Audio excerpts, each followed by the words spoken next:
Good morning, afternoon, and evening, ladies and gentlemen. My name is Zachary Nolan. And my name is Carter Nolan. So, what are we talking about today? What episode is that? I wonder what the fuck we're talking about. Oh, what could it be? Quack, quack, quack, quack, Quack. quack. Mr. Ducksworth. Why'd you name the team the Ducks? I got fired. Yeah. Oh. Well, no, there was the sponsors, but still. What episode is this now? Six? Yep. This is episode 6. Mighty Ducks show up. The ones you know and love. So, Not all of them, but a lot of them. So some people were saying they didn't like this one as much. How? Well, okay, so here's the thing. There's the one thing, though, is that they don't have the storyline throughout is not the same as it usually is, which is we need to get to a game at the end of Oh, so I guess they're just... That's the main plot. Like, the plot A is the banquet, which is kind of a little underwhelming, I guess. What I think would have been cool is maybe if they had a game and the Ducks showed up during the game. Yeah, so that would have been a cool let's start it up, but... okay? Let's start up right from the beginning here, which I got, okay? Yep. So first off, Winnie is the canteen lady. That's just her name. That's just so we remember. Okay. Winnie, she's got the condiment kink.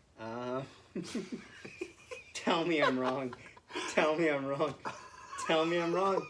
You can't do it. The condiment kink. Yeah. Fuck. Ooh, the mayo man. Mustard. I absolutely relish you. this opportunity. God damn it. Okay, so we go into the episode and the coach. So there was a couple things right away. The coach's character. First off, him having a cutout of himself and taking a photo with a cutout of himself. Great job. Also, we realized today. Epic. We realized. Excellent. We were yesterday days old when we found out that the guy who played Jack Riley died. Rest in peace, my good sir. Holy crap. Yeah. That was terrible. Carter said to me. Carter's like, you know what? Maybe Jack Riley could show up, and I'm like, maybe. Yeah, and then all I hear is, yeah, he died of ALS in 2005, and I was like, 2006, I think. oh boy. And I was like, oh, I was like, no. oh. Oh no. But anyway, let's focus That's sad. back to reality. So Yeah, good. we all can pay our respects. We can all pay our respects properly. Attaboy. He'd be proud. He'd have wanted it this way. So the coach admits he was wrong for cutting him. That's good. He uses college scholarship as leverage. That's nice. And then he says, Damn it! and then he says, I know the hardships of being a single mom. I've dated plenty of them. I believe that. Holy fuck! I believe. I was not ready for that joke. I wasn't either. Oh boy. That's horrible. When he said, "I know what it's like to be a single mom," I'm like, how? And then I was like, oh my god, was his mom a single mom? Nope, he just dated him. Terrible. I thought, oh my god, we're gonna get a connection between protagonist and asshole. But no, we're just gonna stay asshole. You know what? So that's good. So also, so the way they introduce the Ducks are good because Fulton Reed breaks the window of Bombay's car, his truck, with a jackhammer. Nostalgia. Like not the jack. He didn't jackhammer the damn thing. It was a loose piece of debris. And also, Fulton growing up to do construction. Perfect. Pretty on the par. Yeah. And yeah. I fucking called Averman's. We'll get there. You said you thought he was a famous guy, and I said, I bet he's the chauffeur! No, I didn't say anything. You said nothing, but I said it. You spoke with your eyes. Okay, but that doesn't make any fucking sense. You spoke with your eyes. Anyway. Yeah. My eyes are fluent in French. Okay, so, oh, right, okay. So, the thing is the coach, I like the fact that the coach's conversation has negative effects on, oh, fucking son of a bitch. Evan, yes. White boy number 1. You remember the fucking canteen lady. I had to write her down. Miss Condiment Kink herself. I had to write her down, though. But you can't remember. I had to write her down, though. Yeah, but you didn't. Keep it moving. So Evan somehow... So first off, Evan gets affected by his conversation with his coach, which I like. Good. That's good, because it shows, like... Because at the end of the day, we knew he wasn't going to say yes, and I was a little annoyed how long the plot went out, but you know what? It developed to at least give somewhat, like... It gave us acceptable motivation. Yep. And Him going for a practice, though, was fucking scummy, and I don't get it. Yeah. How does his mom not realize it? Oh, look, my son isn't home. It's the Where could he well, be? you could say the same thing about the Ducks girl, whatever her name is, that is on the Don't Bothers, who would sneak off and go to. I think her name is Sophie. Yeah, well, she'd sneak off and go to practices. It's the same thing. I guess, yeah, but like she had to take 2 buses, and okay, yeah, sure. Actually, she went to more. She didn't just go to one. She went to more than one. I practice. guess so. Yeah, you're right. Okay, Now, that makes sense. One thing I will say is, as soon as I saw that girl take out her phone and start recording at practice, I'm like, the team is eventually going to see this, and then they're going to turn around and walk away.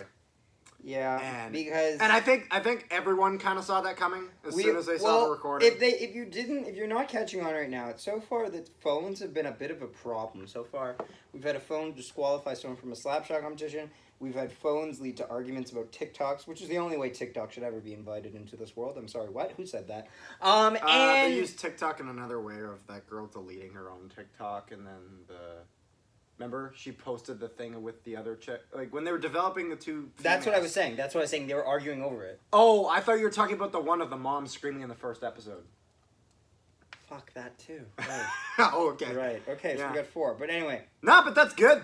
That's honestly, fine. because it's showing it's showing accountability. It's showing how the world has changed since the first 90. It's showing how this takes place in 2021 and not 1996. Okay, that's fair. Also, we get 2 new characters. Setting. We get 2 new characters, Tibber and Hobble, who we don't see at all except for one scene at the beginning, one scene at the end. And you know what? You play shortstop. Yeah. You know what though? I like that though. Yeah. I like that too, and they're called the Checkmates. They were nicknamed the Checkmates by Nick, which is amazing. That's awesome. That's awesome. Nick is the soul here. Okay, so let's talk about the Ducks we meet. I didn't recognize Wu. I feel terrible. I didn't recognize him. Either. He had a full. The thing is, he's got a different haircut. And he's got a full-on mustache. There's not.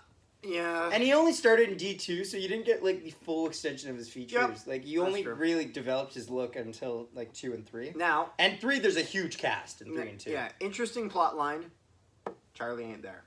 Charlie ain't there, but they mention him, which is a ballsy move. But now, here's my big question. Here's my only part that confuses me. Is they're like, oh yeah, Charlie did not show up because he thought Bombay wouldn't, and Bombay would, you know what I mean? He said he abandoned him, which here's my question. What the fuck happened? Well, first off, okay, so I'm gonna resemble... Can I at least finish my point first? Yes, okay. But then, when Bombay says, I'm not showing up to the banquet, I thought, they're pissed. Okay, well, Charlie's surely going to show up to that, right? Because they know Bombay's I not knew he gonna be wasn't there. because I knew he wasn't on the cast list, but... I know, but it doesn't really add up as it makes sense. But anyway, sorry, you get on your point. So there's a couple things here, first off, I want to mention. First off, there's structural damage at the Ice Palace, because the Ice Palace is Terry Sawchuk Arena, and if you are a Winnipeg native, you'll know exactly what I'm talking about. The Terry Sawchuk Arena is a dump. It's a piece of shit. I played so many games there. Are they gonna make it like redo it or whatever? They already did a bunch of repairs the other year with the roof. I think they had like. Are they gonna actually tear it down, start another one? They really should. I've heard that they've considered it. They should. That guy deserves a ring. He deserves a ring like that's much better than that one. He's like the 3rd greatest goalie of all time, I think. He's somewhere around there. Because his record got beaten by Patrick Waugh, whose record then got beaten by Brodeur, and that was it. But like, but it's like, so there's a lot of structural damage there. Also too, so this is the line that always interested me, okay? When they're talking about why they didn't invite Bombay, they say, it's best to remember our legends at their peak. That is called fucking hero worship. That is idolatry right there. That is fucking idolatry. You cannot... That is misrepresentation, and I actually really like how they don't like that. Like how they treat that, because it's very subtle. But if you always remember someone in the best way possible, you will never be willing to accept anything less. And that is literally what has happened to the Ducks. And that's the Ducks' motto. Yes. Is that nothing, if it's not the best, it's not accepted. Okay, so, it was nostalgia seeing him talk to all of them again. So there's Averman, there's Connie and Guy, there's Wu, there's Fulton, and there's Banks. Those are the guys there. It was nostalgia seeing them. It was like a fucking divorce watching them get into a fight. I was like, oh my god. I was like, no! I was so... No! It was so hard to watch, because it's like... Oh my god. Oh god, because it's like D3 turned up to 100, because when, at least rather, like, because you don't see it coming, really. Because at least with the first one, also the fact that, okay, first off, Connie and Guy are married, and they have three kids. That feels like 7. And they named one of them Gordon. Top fucking marks! But he wasn't at the wedding. Gordon, you deadbeat son of a bitch. But anyway, yeah, no. But all of them, like, I like, they all do well. They all do well. Yeah. They give like meaning. Okay, so also too, there's this one little thing. I love the fact that Guy is 100% a stay-at-home dad, because if you watch the show and you kind of got the hints, you'd realize that Guy was not the brains of the operation. Connie was definitely more suited to have a stable job, so that works. Yeah. Averman being a goddamn chauffeur is something I called off the bat, and I will fucking carry that to the grave. And I was so happy. He's like, yeah, I got a limo just like you, and I'm like, you fucking drive that thing, don't you? You son of a bitch, you're a chauffeur. And so they find, like, it suits him. It's great. Like, you know what? Like, there's a bunch of there's a bunch of conflict in this episode. Here's my so question. It's different. Yes. Are we gonna see Averman on commentary? My God. It's funny. Okay, so here, honestly, he should just let him say his own thing. I will say his lines were a little bit forced, just a little bit forced. I think he was more getting back into the rhythm of saying. Yeah, I think he was just getting back into use. So they use a also limousine. Did you know that he if someone meets him in public, he's like, just please call me Matt. Like, it kind of bothers him a little bit. Like, do you blame him? In the bar down video, Averman's a dumb bit name. In the bar down video, it's like, it's Matt. My name is Matt. Averman. Okay, so anyway, so they use a limousine to get to. They wheelie. They limo drift. They drifted onto the ice, and me and you lost our mind as soon as we saw. We're like, yeah! We were like, it was like a Mandalorian reaction, because as anyone who watched our Mandalorian reactions know, we have two moods: slightly crying over Grogu and that's fucking right. Yes, but so yes. That happened after the banquet. Oh, now, right. Well, before and after. Yeah.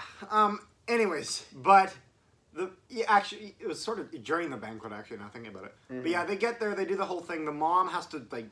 She's there because she thinks her kid plays now for the Ducks. And okay, so like honestly, let's just get to the main point of this. The conflict is good. I understand his motivations. We'll get there. Him telling the coach no, and then the coach immediately turning to the nearest kid and saying out loud to the not quiet, put a bounty on that kid's head. I went. Good God. Okay, buddy. Good sure. God in heaven. Jesus, like, at least Pat Riley waited for the second period to make that judgment call. Like, at least he wasn't like, put a bounty on that kid's head. He's like, I want you to go over there. I want you to fuck this kid. No, he said, I want you to drop Banks like a bad habit. I want him out of the game. Got it? Finish him off. You got it?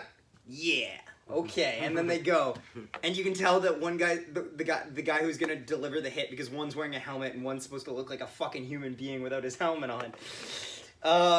And then, can't see the kid's face. Yeah, right? Yeah. It's funny, like, the coach is the best part of it anyway.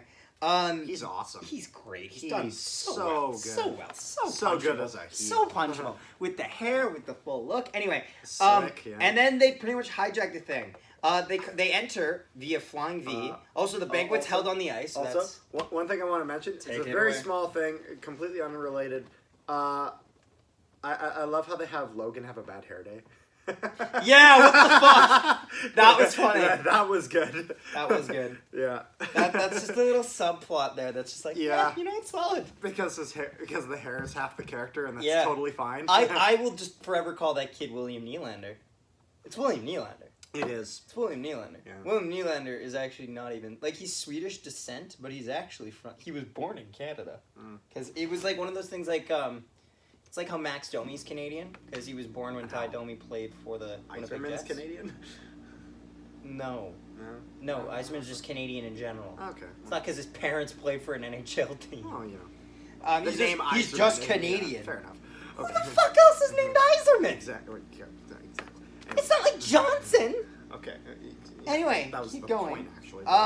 So yeah, Banks just fucking just says, I used to be a terrible human being, like all of you, and I went, holy fuck. Like, they hijacked when it. he was talking about playing for the Hawks, Yeah. and I was like... They just pretty much just hijacked the thing, which is fun. It's fun. It's nice. And then the video gets leaked at the end after they have a great practice segment of them playing with the original Ducks, which is fun. And I was shocked, and I forgot how good Wu was at moving around. Like, Also, you can definitely tell it's a stunt double. for one clip, and I don't even. Actually, Yeah, well, you think it is. We think it is. Okay, He his did it- helmet is tucked down almost in front of his eyes. I'm sorry. It seemed like they kind Maybe. of tried hard Okay, to so we'll just conceal get to the end, stunt near the double. end here. But hopefully this plot line doesn't go too deep of him at the practice. It's tough though because it's very. Just think about it rationally. It's very hard to maneuver your way out of because you fucking did it, you idiot. Oh, yeah. But we'll see. Honestly, I'm hopeful. Maybe. Ooh, actually, I have an interesting idea. What do you think if they have a game where he doesn't play? Maybe. What if they did that? Charlie's. Yeah, where they have a game where Evan doesn't play.